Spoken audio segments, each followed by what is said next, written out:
একজন সাদা শীতে লোক, মনের ভিতর কারখানাটার পাক।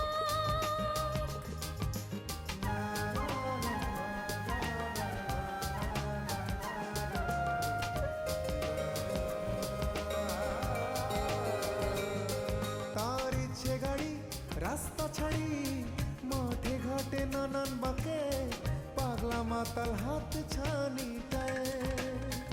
সে একজন সাদা সিধে লোক, মনের ভিতর কারখানাটার পাক। সত্য বলি সে একজন সাদা সিধে লোক, তোমাদের কাছে আছে, খুলে দেখো না চোখ। মনে হইতেছে আপনার কৃষ্ণর লগে কোলাগুলি করছেন। আমার লগে মজা করস না? ওরা এইসব বেয়াদবি শিখছে তগো বাড়ির থেকে। করো না ছবি হাতে পেয়েও কামাল।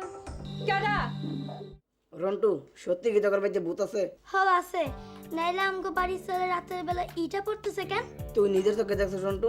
নিজের চোখে দেখি নাই, তাই আওয়াজ শুনছি। কি আর আওয়াজ শুনছস?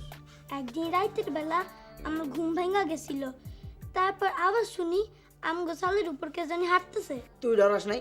ডরামো না আবার, আমি আমার মায়ের ডাইকা তুলছি। মায়ের ডাকার পর আওয়াজটা বন্ধ হইয়া গেছে। আমার তো এখনই ডর লাগতেছে। দূর বোকা, দিনের বেলা কি ভূত থাকে? ওয়ালাইকুম আসসালাম, কেমন আছো তোমরা? বলো তো এটা কি? এইটারে কয় গ্লোব। আজকে তোমাকে আমি ভূগোল পড়াবো। স্যার আজকে আমার ছুটি যান। কেন? রন্টির জ্বর আইছে। একজনের জন্য ক্লাস ছুটি? হ স্যার, ওর বাড়িতে নাকি 3 দিন ধরে ভূত আইছে। কিসের ভূত? ওই রন্টু, ক দেখি ঘটনা কি? স্যার 3 দিন ধরে আমগো বাড়িতে ভূত আছে। রাতের বেলা চালের উপর ইটা মারে, আর বেশি রাত হইলে চালের উপর হাঁটে। এত অঞ্চলের সমস্ত ভূত আমার বাবাই তারাইছিল। আবার এত বছর পরে কি করে ভূত আসে, বিষয়টা নিয়ে গুরুত্ব সহকারে ভাবতে হবে। হ্যালো, আপনি কেমন আছেন? আমি ভালো আছি, তুই কেমন আছিস বউ? আপনি তো ভালোই থাকবেন। আমরা বাইসা আছি না মইরা গেছি, এই খবর কি আপনার কাছে আছে? ঢাকা শহরে তো আপনি রং তামাশায় ভালোই মজ্জা রইছেন। কি উল্টা পাল্টা কথা কর? আমি আর দিন পর একটা কাম পাইছি, কামটা শেষ হইলে পরে আমি বাড়িতে আমু। রন্টু নন্টি কি করে রে? আপনার পোলাপান দুইটা এখন স্কুলে ভর্তি হইছে। হ্যাঁ এখন নিয়মিত স্কুলে যায়। বাপ সারা কি পোলাপানের লেখাপড়া হয়?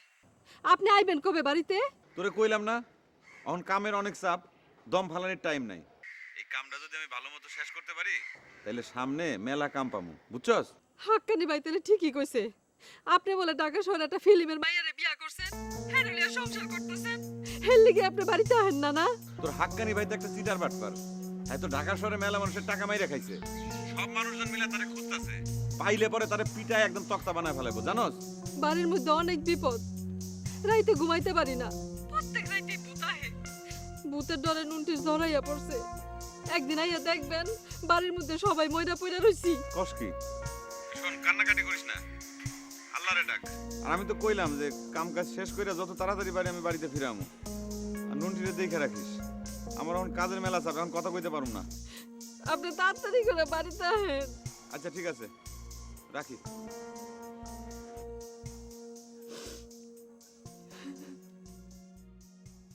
শোনো, ভূ মানে হলো পৃথিবী, আর গোল মানে গোলাকার। তার মানে ভূগোল অর্থ হচ্ছে পৃথিবী গোলাকার। এই রন্টু, বলো তো ভূগোল মানে কি? স্যার ভূগোল মানে হইল পৃথিবী গোলাকার। Very good. স্যার আমরা পৃথিবীর কোন জায়গায় থাকি? Good question. আসো, সামনে আসো, ওঠো। এই যে দেখো, এই দেখো, এই হচ্ছে বাংলাদেশ। স্যার আমরা তো ঝুইলে আছি। না না, এইভাবে ভাবলে তো হইব না। স্যার ভূতের ব্যাপারে কি করলেন? এই ব্যাপারে আমাদের কমিটি বসে একটা সিদ্ধান্ত নিল। স্যার ভূতরা কি পানি খায়? ভূতের কি ফুলাম আছে? আমার মধ্যে কি স্কুলে যায়? আজকের বিষয় হলো ভূগোল, ভূত না। ভূতরা কি আমাকে মতো বাংলায় কথা কয় স্যার? স্যার আমার মনে হয় কি, যারা আমার দেশে থাকে তারা বাংলা কথা কয়, আর যারা বিদেশে থাকে তারা বিদেশি কথা কয়। শোনো, ভূত নিয়ে আরেকদিন একটা বিশেষ ক্লাস নেওয়া যাবে। আজকের বিষয় হলো গিয়ে ভূগোল। এই যে দেখতেছো পৃথিবী গোলাকার, এই যে নীল জায়গাগুলি এগুলো হচ্ছে পানি আর এগুলো হলো মাটি। তার মানে এই পৃথিবীর 3 ভাগ হচ্ছে পানি আর 1 ভাগ হচ্ছে মাটি। সেরকমই মানুষের শরীরেও কিন্তু 3 ভাগ পানি আর 1 ভাগ অন্য কিছু। তোমরা বুঝছো? স্যার ভূত কি আমগো মতো পানি খায়? বাচ্চাদের মধ্যে এই ভূত নিয়ে এত প্রশ্ন তৈরি হইতেছে, এখন তো মনে হয় একজন ভূত বিশেষজ্ঞ রাখা লাগবে। না না ভাই, আমি জীবনে কোনোদিন কোনো বিষয়ে কাউকে কোনো রিকোয়েস্ট করি নাই, কিন্তু এই প্রথম আপনার কাছে একটা রিকোয়েস্ট করতে চাই। কি রিকোয়েস্ট? আপনার নতুন ছবিতে যদি আমাকে অ্যাসিস্ট্যান্ট হিসেবে থাকার সুযোগ করে দিতেন, আমি সারা জীবন আপনার কাছে কৃতজ্ঞ থাকব।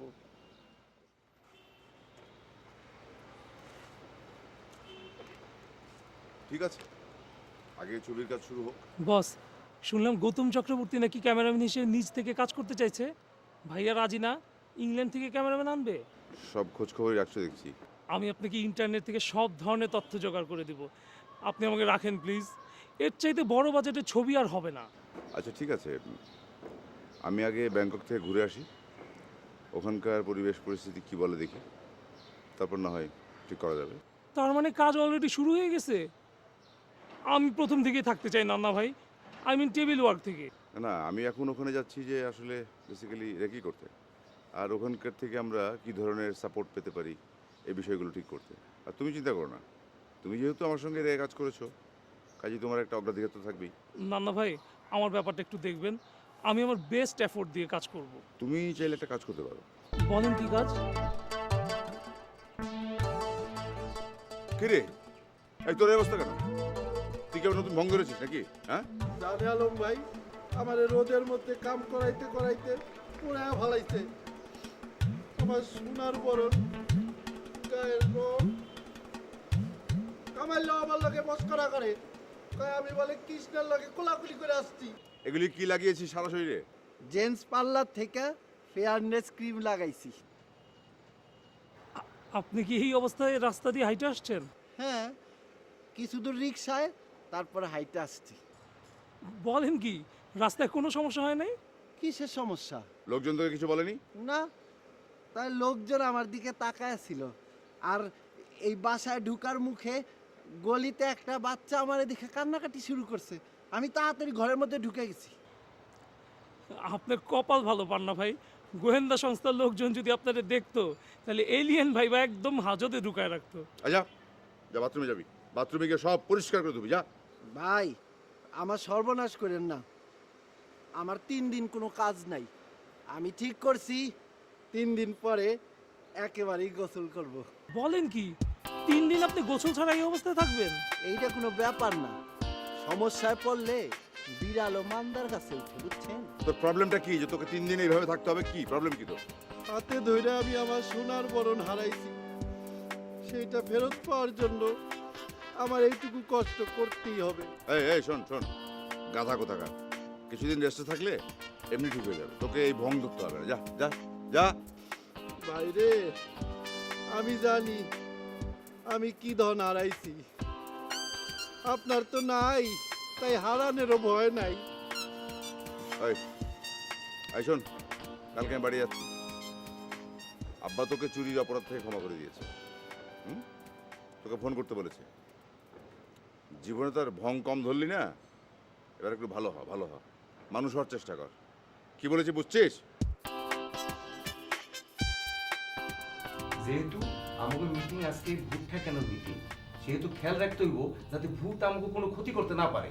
চুপ করো, তুমি কথা কইও না, বেশি বোঝো না। এই বেশি বোঝার জন্য তো চাকরি খান গেছে।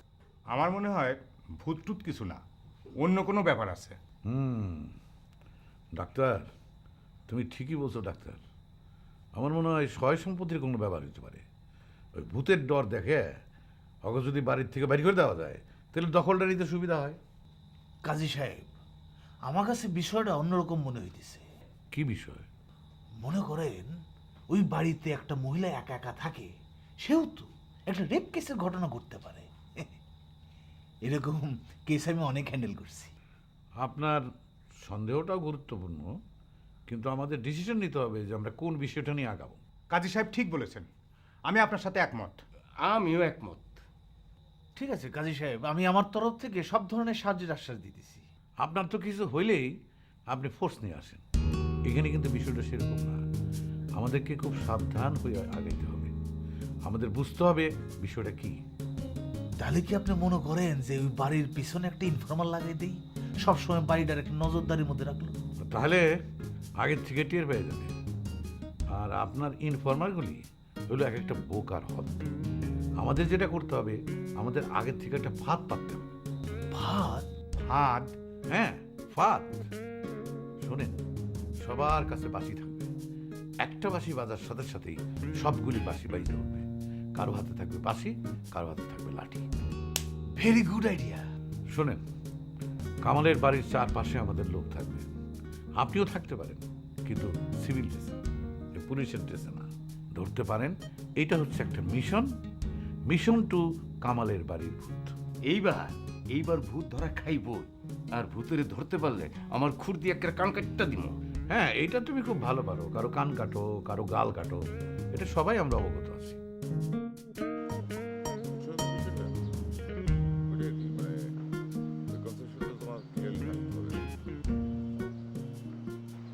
এই পান্না, তুই একটু ঘরে যা। আমি এখানে থাকলে কি আপনাদের সমস্যা হয়? না, সমস্যা না, আমরা কিছু গুরুত্বপূর্ণ কথা বলবো। আমি জানি কি কথা। মানে? বাইরের ক্যামেরাম্যান থাকবে আর আমি তার অ্যাসিস্ট্যান্ট। এই, তুই কি ক্যামেরার ভাষা কিছু বুঝিস? হ্যাঁ, কিছু কিছু তো বুঝি। এই যে till up, till down. Metre বুঝিস? এত অল্প সময়ে কি সব কিছু বোঝা সম্ভব? আরো কয়েকদিন কাজ করি, সব কিছুই বুঝতে পারবো, বুঝছেন? পান্না ভাই, এটা আপনার একটা ভুল ধারণা। ক্যামেরার কাজ শিখতে হলে আপনাকে আরও অনেক বেশি সময় দিতে হবে। এটা কিন্তু একটা লং প্রসেস। মাত্র তো 7 দিন আউটডোরে থেকে আসলেন। 7 দিন কি আপনার কাছে কম মনে হইতেছে? শিখার ইচ্ছা থাকলে বুঝছেন, 7 দিনেই অনেক কিছু শিখা যায়। হ্যাঁ, এই অ্যাবনর্মাল কথাবার্তা বলবি না। জানে আলম কতদিনে ক্যামেরাম্যান হয়েছে তুই জানিস? কত বছর? 14 বছর। আর তার আগে কত মানুষের অ্যাসিস্ট্যান্টগিরি করেছে, দিনরাত পরিশ্রম করেছে, হ্যাঁ, তারপর ক্যামেরাম্যান হয়েছে। সব মানুষের দক্ষতা কি একরকম? উনার 14 বছর লাগছে বলে কি আমারও 14 বছর লাগবে নাকি? তোর লাগবে 50 বছর। তুই তো ক্যামেরার কিছুই জানিস না। তুই 7 দিন কাজ করে জেন্টস পার্লারে গেছিস ক্রিম মাখতে, হ্যাঁ, আর তুই হবি ক্যামেরাম্যান না? পান্না ভাই, আপনার সমস্যাটা কোথায় আপনি জানেন? কোথায়? আপনার সমস্যাটা হলো আপনি ধরেই নিয়েছেন কাজটা অনেক সহজ। কাজটা শেখার আগ্রহ থাকলে আপনি এভাবে চিন্তা করতেন না, কাজটা সম্বন্ধে আরও জানতে চাইতেন। আপনার কি ধারণা আমি ভালোভাবে জানতে চাইছি না? এই তুই সবসময় কথা বেশি কথা, একটা কথা বলবো, একটা কথা বলতে হবে, কথা না বলে থাকতে পারিস না। আলাদা কথা। ও, পার্লার থেকে তো আমাকে আবার বেশি কথা বলতে মানা করেছে।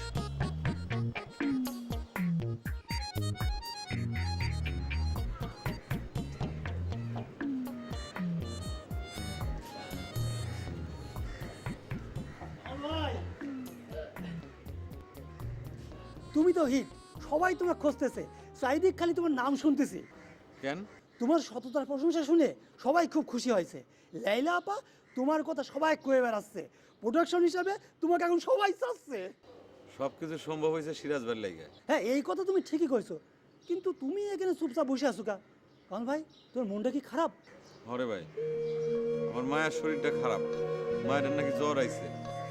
প্রত্যেক রাইতে বাড়িতে ভূত আহে, ওরা খুব ডরাইতেছে। আমার আর ভাল লাগতেছে না, আমার মনটা চাইতেছে বাড়িতে ফিরে যায়। এইসব তুমি কি করছো? হ্যাঁ, এই অবস্থায় এখন তোমার বাড়ি যাওয়া ঠিক হবে না কামাল ভাই। শোনো, তুমি এসব বাড়ির মাটা ছাড়ো তো।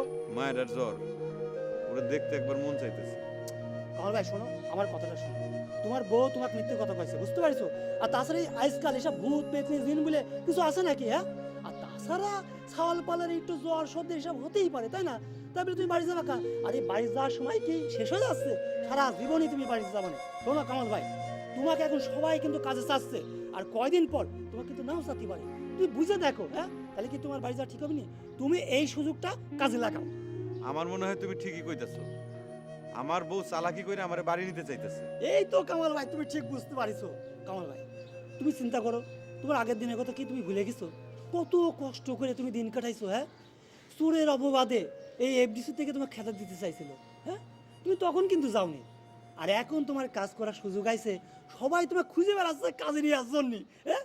আর তুমি এখন চলে যাবা কামাল ভাই? কামাল ভাই, তোমার যাওয়া চলবে না, তোমাকে আর একবার চেষ্টা করতে হবে, চেষ্টা করে এই এফডিসি থাকতে হবে, তোমাকে দাঁড়াতেই হবে কামাল ভাই। না, আমি কাম শেষ না করে বাড়ি যাবো না। এই তো লাইনে আইছো কামাল ভাই, হ্যাঁ? আরে মিয়া মানুষকে বিশ্বাস করতে নাই। কামাল ভাই শোনো, আমার কি মনে হচ্ছে জানো, তোমার বউ ছলনা করে তোমাকে বাড়িতে নিয়ে যেতে চাচ্ছে, বুঝতে পারিস? তো তুমি থাকো, আমি গেলাম।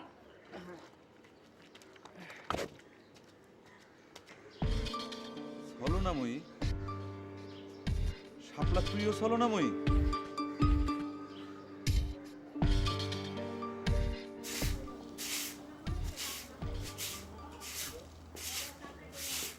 আপলা এই যে লোক তোমার লেগা সাইটটা সারা লই। কি এর সারা? এটা হইলো ইসলামপুরে বড় মাদ্রাসা যে হুজুর আছে তার থেকে পড়ায় আনছি। এটা বাড়ির চারদিকে লাগাই দিমু, দেখবা আর কোনো বিপদ থাকবো না। তুমি কেন খামাখা কষ্ট করে আমার লেগে সারা আনতে গেলা? আরে এতে কষ্টের কি আছে, এইটা কাম না হইলে আমি সোনা গান্ধীর পীরের থন পড়াই লই আমু। আচ্ছা রন্টু রন্টি কই? রন্টু রন্টি এই সময় কই থাকে তুমি জানো না? এই দিন কিন্তু আমি অনেক কষ্ট পাইছি শাপলা। কোন দিন? ওই যে কাজী সাহেব আমার বাইর করে দিল, তুমি তো কিছুই কইলা না। তোমারও তো আমি আগেই নিষেধ করছিলাম যে খালি বাড়ি তাইও না, তখন তো আমার মানাটা তুমি শুনো নাই। আচ্ছা সব নিষেধ কি মানা যায়? তোমার লগে দেখা করতে আমু এখানেও নিষেধ, এটা কিছু হইল? আর তোমার উপর আমার একটা অধিকার আছে না? বিয়ার পরে নারী জাতির উপর অধিকার থাকে তার স্বামীর। তুমি আমার ভাই, ভাইয়ের বোনের প্রতি যতটুকু অধিকার থাকানোর দরকার ততটুকুই রাখো, এর বেশি না। আমি যাই সারাগুলো লাগাই থুই।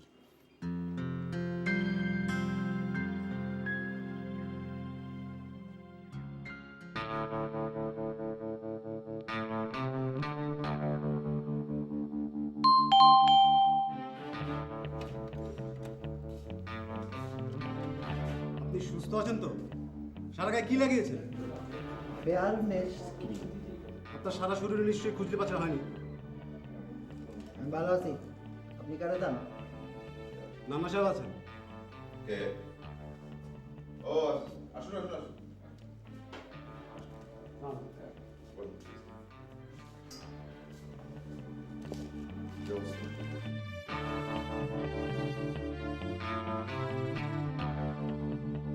আপনার পাসপোর্টে ভিসা লাগানো হয়ে গেছে, আগামী 9 তারিখে আপনার ফ্লাইট। বলেন কি, ফ্লাইট কনফার্ম হয়ে গেছে? কেন, আপনার কি কোনো সমস্যা আছে? না না, আমার কোনো সমস্যা নেই, মানে এত তাড়াতাড়ি সব কিছু হয়ে গেছে? না আসলে ভাইয়ার কাজ সবসময় টাইম টু টাইম হয়ে থাকে, ডিলে হওয়ার কোনো স্কোপই নেই। হ্যাঁ সেটা অবশ্য আমি জানি। এয়ারপোর্টে আমাদের লোক থাকবে আপনাকে রিসিভ করার জন্য, আপনার কিছুই করতে হবে না, সব ব্যবস্থা তারাই করবে। বাই দ্য ওয়ে, আপনার ক্রেডিট কার্ড আছে? জি না।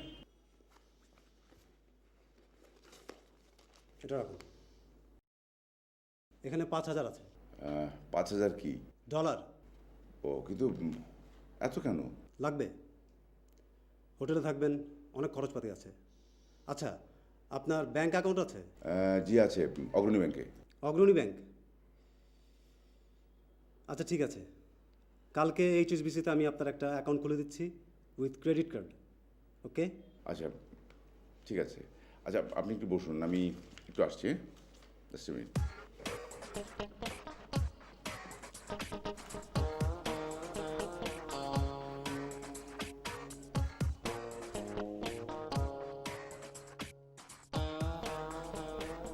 হ্যালো, আমি পান্না কাজী, নান্না কাজীর ছোট ভাই।